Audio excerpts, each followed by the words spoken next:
So because so many British troops were tied down around Boston in 1775, what have we talked about? We talked about Lexington. We've talked about Concord. We've talked about the Battle of Bunker Hill. That's the right. British are getting hit left and right, even if they're winning. This is untenable. It's annoying, right? Are you going to be able to build up an effort if you have to constantly bat aside attacks? No. So they need to go somewhere else. But because they're tied down in Boston in 1775, the first Patriot moves into Canada met with surprising success. Right. But the Continental Congress was slow to praise Benedict Arnold's efforts. He had used his own money to feed his men. But when he asked for Congress for repayment, they refused because in the chaos of war, he'd lost some of his receipts. Oh, man. When Arnold made his way back south, he was nearly broken by devastating news. His wife, Margaret Mansfield, had died while he was away. Oh. Adding insult to injury, Benedict Arnold was passed over for command of the invasion of Quebec. Instead, the Congress handed that command to Philip Schuyler. He's relatively unimportant for the invasion of Quebec, but he's well known today as the father of Alexander Hamilton's wife, Eliza. Eliza. Illness forced Schuyler to give up command almost at once. His second, Richard Montgomery, took over the push into Canada. But while the Congress was eager to pass over Benedict Arnold, there was one man who recognized this commander's greatness, and that was General George Washington. George Washington. Washington allowed Arnold to organize a second march to Canada. He got 1,100 men with relative ease, and what they were going to do is go on the east here. This is Montgomery on the left. Do you see the path? The blue line? Yeah. So he's coming from around, let's see. They're coming from around Fort Edward, and they're going north by Montreal way. This is a pretty well-established route. They're not facing an incredible amount of danger taking this path. This is the main regiment. Now Arnold goes to Washington, and he says, give me command of a second march. We're going to hit him hard. We're going to hit him twice. And he's going to go through the main wilderness, relatively unexplored, untamed, very dangerous. Only 30 days into Arnold's trek, acts of sabotage by the British began to bear fruit. Let's take a look at the slide for a moment. Oh, what is that? You ready to fight? Does anyone have any questions of what they see? What is going on right there? Yeah, absolutely. So what's going on here is very similar to what we described, my friends, in the Lewis and Clark book. They have these flat-bottom boats that they use for river crossings. They have several rivers they need to cross. What will they do with the boats when they finish crossing? They'll carry them to the next river. That's what they're doing. That's why they seem so strange. They're moving through a blizzard right now, carrying heavy flat-bottom boats. Let's talk about what the sabotage was. The flat-bottom boats that were meant to carry men and supplies across rivers were not made watertight. Oh. And the barrels that had food and gunpowder leaked at every seam. On top of that, British spies had faked maps and moved landmarks to confuse the Patriot march. Arnold's slog through the wilderness soon became a death march. So desperate did supplies run that the unit's mascot, the dog of an officer, had to be butchered and eaten for food and made into a soup where they boiled leather belts and buckles. A dog. They boiled leather to eat. They were starving. At last, the weary column stumbled onto the outskirts of Quebec City in Canada, but only to find the garrison, the British defenders, stronger than expected. Governor Carleton had bolstered the handful of British regulars with native warriors who knew every trail and hiding spot. If Arnold had arrived 10 days earlier, then Montgomery fighting in Montreal would have kept the British distracted in such a way that Arnold would have conquered Quebec with almost no resistance. All the British were fighting in Montreal. Here's the problem. The war moved faster than anyone expected it to. And Governor Carleton and his forces in Montreal realized that they're going to lose to Montgomery, and what they need to do is go up to Quebec. They need to retreat and get all of their forces together at Quebec. Right. They successfully retreat. Montgomery is almost killed in the escape. But the fact of the matter is, when Arnold and his regiment arrived on the second march, they saw a Quebec that had recently been fortified by the British. This was a stronghold. They were not necessarily prepared to take it. Generals Arnold and Montgomery met just outside of Quebec City, knowing they had to move before their soldiers' contracts ended on New Year's Day. Elsewise, they would risk watching their men march home with no victory to speak of. Ooh. They agreed to split their force. Each column would slip into the lower town from opposite sides, then press up together onto the heights. By striking the merchant quarter hard, they hoped that Governor Carleton would sue for peace rather than endure a full siege.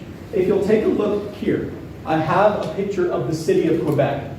Do you notice how half of the city, the left side, appears to be on a hill, and how the right side appears to be a bit lower? Right. The lower area is occupied by merchants, business people, shops, where the money's coming from, right? Yeah. If you want to hurt someone, go after their purse. What Arnold and Montgomery are going to do is take the lower part first, because it's less defended. It's easier to go flat than to climb up a hill, right? Yeah. And what they're going to do is one's going to come from this side, one's going to come from this side. They're going to crush the lower city and then march up together at the prepared British positions in order to finally conquer Quebec City and end British influence in the province of Quebec or Canada. Tracking so far? Under a fierce blizzard, the snow whipping their faces and frost biting at their ears, the ragged patriots slipped cold. past lower Quebec's walls, Cold. only to find the city deserted. Deserted, huh? Oh. They pressed on through silent battlements and snow-choked lanes until the dark shape of a two-story blockhouse came into view, a townhouse, right? Oh. Montgomery drew his saber and stepped into the open, ready to signal the final charge. In that instant, British cannon came into view in the middle of the townhouse. See, what happened was the wind changed direction, and the snow cleared enough for our brave commander, blue, for our brave commander to say charge, look up in the windows of the building ahead, and see 6 or 8 cannons pointed directly at him with the shadowy faces of the British behind. Whoa. He opens his mouth to scream, ba-boom! Oh, he's gone. He's gone. He's gone, y'all.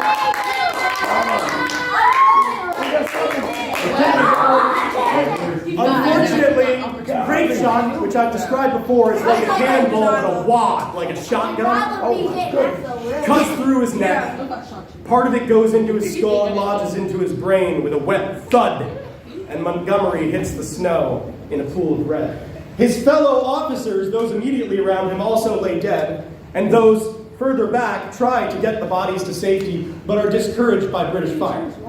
Montgomery, the commander of the entire invasion of Quebec, is dead at the most pivotal moment.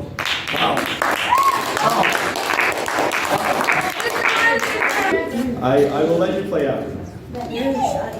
Meanwhile, in the northern quarter, remember this was a two-pronged attack, Benedict Arnold slipped his men through the docks under the cover of a storm. Musket fire erupted from the ramparts above, and the Patriots were turned into desperate scramble. In the chaos, they abandoned their only heavy cannons, but they did manage to hold on to their ladders. Now, why would they have ladders? We're going to find out. As the men raised those ladders against the first British walls and barricades, Arnold himself was struck in the leg by a British bullet. Oh my gosh. He was carried away to safety and treated, and his second in command, Daniel Morgan, was given charge of the attack. As the men, at once, Captain Daniel Morgan sprang into action, seizing command. He shoved a rifleman aside and lunged for the ladder that had just been set up, desperately climbing rung after rung to be the first man over the wall. Wow. And as his hands hit the top rung, the cold metal burning into his palms, he looks up in horror as a British rifle is pushed into his face. Oh no. Boom! Oh, it's over. They missed. Oh, he missed. Daniel fell into the snow below after falling off the ladder. And the first thing he did after grunting was get back on his feet and climb back up that ladder because he will not be told no. The second time he makes it to the top, he rolls over onto the wall as 4 British soldiers try to stab him with the knives on the end of their rifles, bayonets. He scurries underneath a heavy cannon, trying to find safety, while the rest of his friends climb over the wall, and the rest, all of the British make. They manage to succeed in taking the first British barricade with no cannons and only ladders on their backs. Oh, man. They took enemy officers captive. Wow. Beyond that first barrier, the road to Quebec City ran into a second, sturdier British barricade. And here the fighting ground to a halt. The siege turned into brutal house-to-house combat, where any man caught in the open road would be cut down by volleys of fire from the windows. Every door opening was a gamble between life and death. This was urban warfare. How do you feel about the battle so far? Are the British winning? Yes. British are definitely winning. They're winning so They far. killed the commander of the American advance. They shot the second commander and fled. And the third one, they're fighting ground to a halt. They're out of momentum. The invasion was unraveling. Many of the rebels who had marched north with Arnold and Montgomery lay dead, or were being held captive. And broken lines of communication left the Patriot forces scattered throughout lower Quebec. In the heights above, the British only grew stronger as reinforcements requisitioned by Carleton arrived. They also began to cordon, create a surrounding position around the remaining Patriot encampments. When word reached Quebec that a crushing defeat was imminent, the wounded Benedict Arnold, propped up in his makeshift bed, demanded pistols and a sword so that he could fight alongside his men once more. His stubborn courage, matched only by his pain, he urged every able-bodied comrade, no matter how injured, to rise up and stand firm.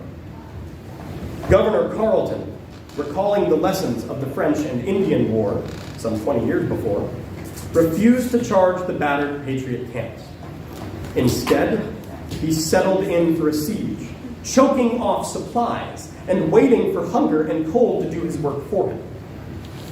But even as the situation grew bleak, Arnold held fast with just 600 men for over 6 months. 6 months? They made it through the winter, and most of the next season too. Wow. In June of 1776, all of the next season, they made it to summer.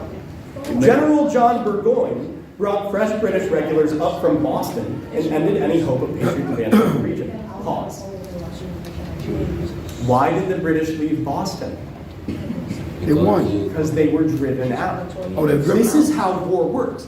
The British troops at Boston that left Boston, they didn't just stop existing. They didn't just disappear. They were relocated. And when we said that the British all went north to reconsolidate and replan in Canada, Right. all of the British reinforcements are going there.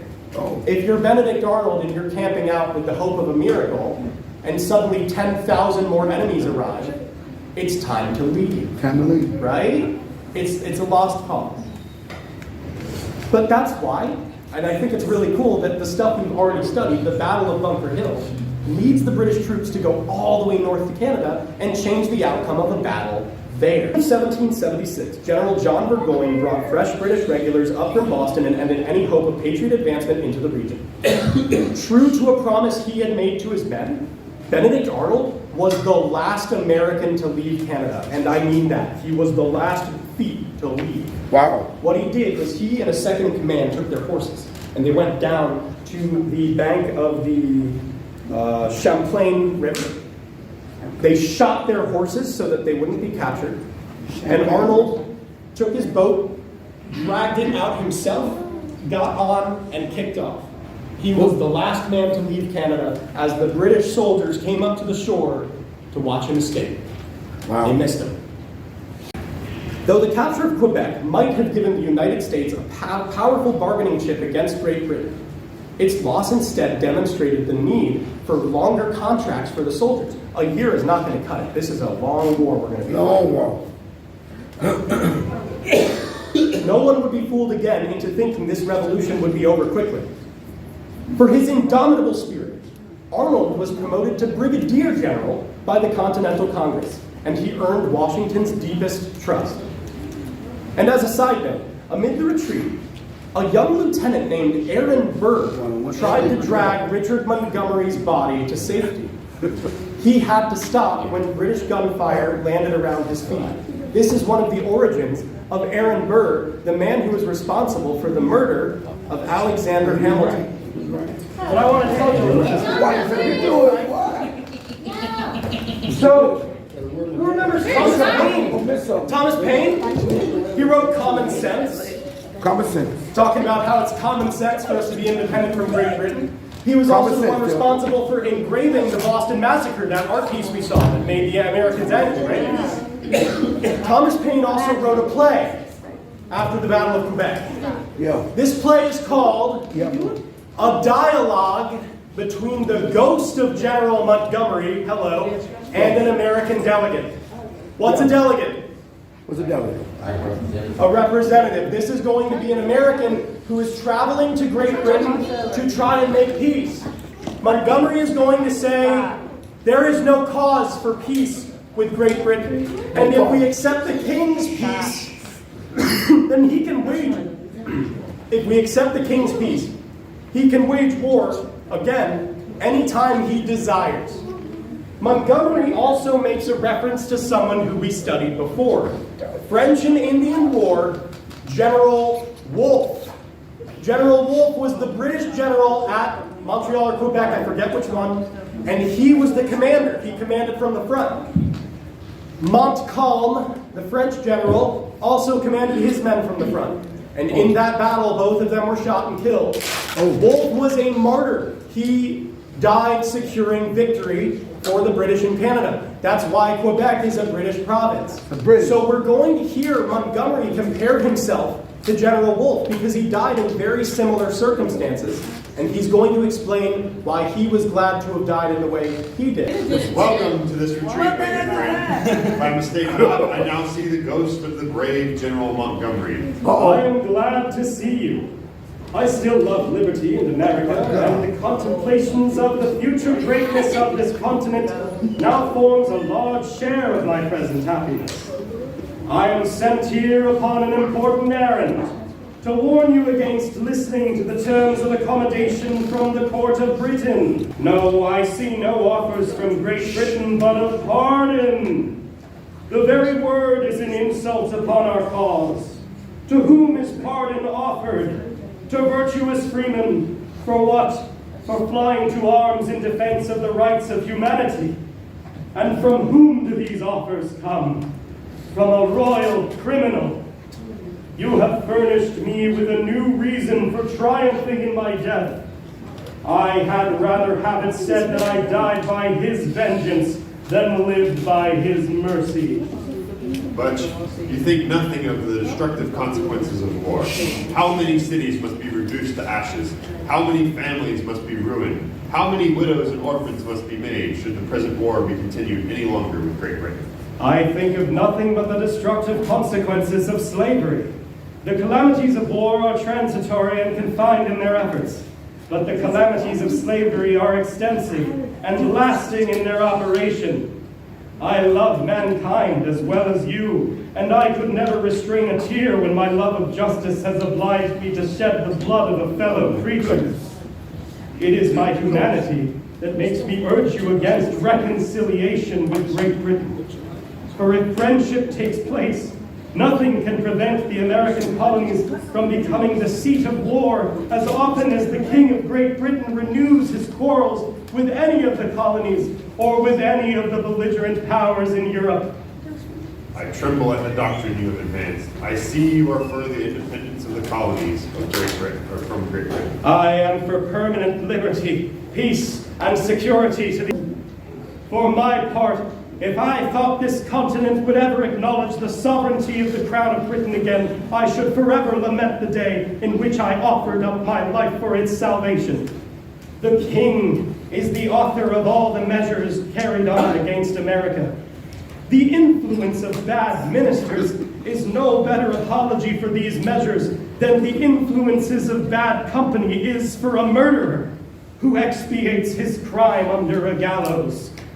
You all complain of the corruption of the Parliament and of the venality of the nation, and yet you forget that the Crown has the source of them both. You shun the streams, and yet you are willing to sit down at the very fountain of corruption and venality. Our distance and charters will protect us from the influence of the Crown. Your distance will only render your danger the more greater, and ruin more irretrievable. Charters are no restraints against the lust of power. The only reason why you have escaped for so long is because the treasure of the nation has been employed for these 50 years in buying the virtue of Britain and Ireland. But ignorance of your strength could have led you to sacrifice your trade for the protection of a foreign navy.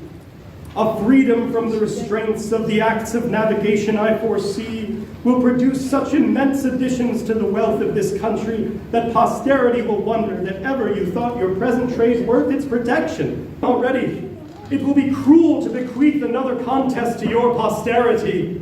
But I dread all innovations in government. They are very dangerous things. The revolution, which gave a temporary stability to the liberties of Britain, was an innovation in government, and yet no ill consequences have arisen from it. Innovations are dangerous only as they shape the prejudices of a people. But there are now, I believe, but few prejudices to be found in this country in favor of the old connection with Great Britain. Yeah, it is. I accept those men only are under the influence of their passions and officers. Your dependence upon the crown is no advantage, but rather an injury to the people of Britain, as it increases the power and influence of the king. The people are benefited only by your trade, and this they may have after you are independent of the crown. Should you be disposed to forgive the king and the nation for attempting to enslave you, oh, they will never forgive you for having baffled them in the attempt. You have been kept in subjugation to the crown of Britain by a miracle. Your liberties have hitherto been suspended by a thread. Your connection with Great Britain is unnatural and unnecessary. All the wheels of a government should move within itself. I would only beg leave to observe you that monarchy and aristocracy have in all ages been vehicles of slavery. Our governments will want to force and authority if we become independent of Great Britain. I beg leave to contradict that assertion. No royal edicts or acts of assembly have ever been more faithfully or universally obeyed than the resolves of the Congress. I admire the virtue of the colonies, and did not some of them still hang upon the haggard breasts of Great Britain, I should think the time now come in which they have virtue enough to be happy under any form of government. Remember, it is in a commonwealth only that you can expect to find every man a patriot or hero. Aristides, Epaminondas, Pericles, Scipio, Camillus, and 1,000 others illustrate Grecian and Roman heroes would never have astonished the world with their names if they had lived under royal governments. Will not then a declaration of independence lessen the number of our friends and increase the range of our enemies in Britain? Your friends, as you call them, are too few, too divided, and too interested to help you. And as for your enemies, they have done their worst. They have called upon Russians, Hanoverians, Hessians, Canadians, savages, and Negroes to assist in the burning of your towns, desolating your country, and in butchering your wives and children. You have nothing further to fear from them. Go then, and awaken the Congress to a sense of their importance. You have no time to lose. France waits for nothing but a declaration of your independence to revenge the injuries they sustained from Britain in the last war. But I forbear to reason any further with you. The decree is finally gone forth. Britain and America are now distinct empires. Your country teems with patriots, heroes, and legislators who are important to burst forth into light and importance. Hereafter, your achievements shall no more swell the page of British history. God will not excite the attention of all Europe, of the whole world, nay, of the angels themselves, to the present controversy for nothing. The inhabitants of heaven long to see the ark finished, in which all liberty and true religion of the world are to be deposited. The day in which the colonies declare their independence will be a jubilee to Hampton, Sydney, Russell, Warren, Gardner, McPherson, Cheeseman, and all the other heroes who have offered themselves as sacrifices upon the altar of liberty. It was no small mortification to me when I fell upon the plains of Abraham in Quebec to reflect that I did not expire like the brave General Wolfe in the arms of victory. But I no longer envy Wolfe his glory. I would rather die in attempting to obtain permanent freedom for a handful of people than survive a conquest which would serve only to extend the empire of despotism. A band of heroes now beckon to me. I can only add that America is the theater where human nature will soon receive its greatest military, civil, and literary honors. Finn.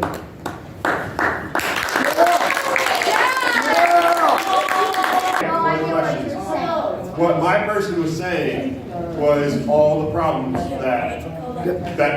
this didn't actually happen. It wasn't actually a real ghost. No. But Montgomery is representing the spirit of the heroes who are wanting liberty. And the delegate is representing the fears that go along with it. So if you notice my lines were like, well, what about this? What about our trade? What about this other thing? So this is the fear that people had. Their will to fight was being taken out from under them. And so the guy who wrote this poem, right, this skit that we just read, we changed some of the words to try and he changed some of the words to make sense, because some of the words were big and old-timey because the old guy who wrote it. Questions were like, what would happen if then? And there was always an answer. And so this poem was written to answer all the questions that the opposition would have. And so my character was asking those questions in the ghost of, because if the poet had just written it and been like, this is my thing, then what is that? But if they can pretend like, or write it in the words of a hero, right, the ghost of a hero, then maybe those same words would carry more weight to people who read the poem. Especially a hero who died. Yeah. He could be considered a martyr for the cause of revolution. Does that make more sense of the setting of what was going on? So like the question is, what about trade? Well, he says, you guys are only asking that question because you don't understand how good you have it. And so this was a way, this poem was a way for the author of the poem to communicate these ideas in a way that would make it be received by more people. Yeah. Guys, this was great. I had a lot of fun, and I hope you enjoyed learning about the invasion of Quebec.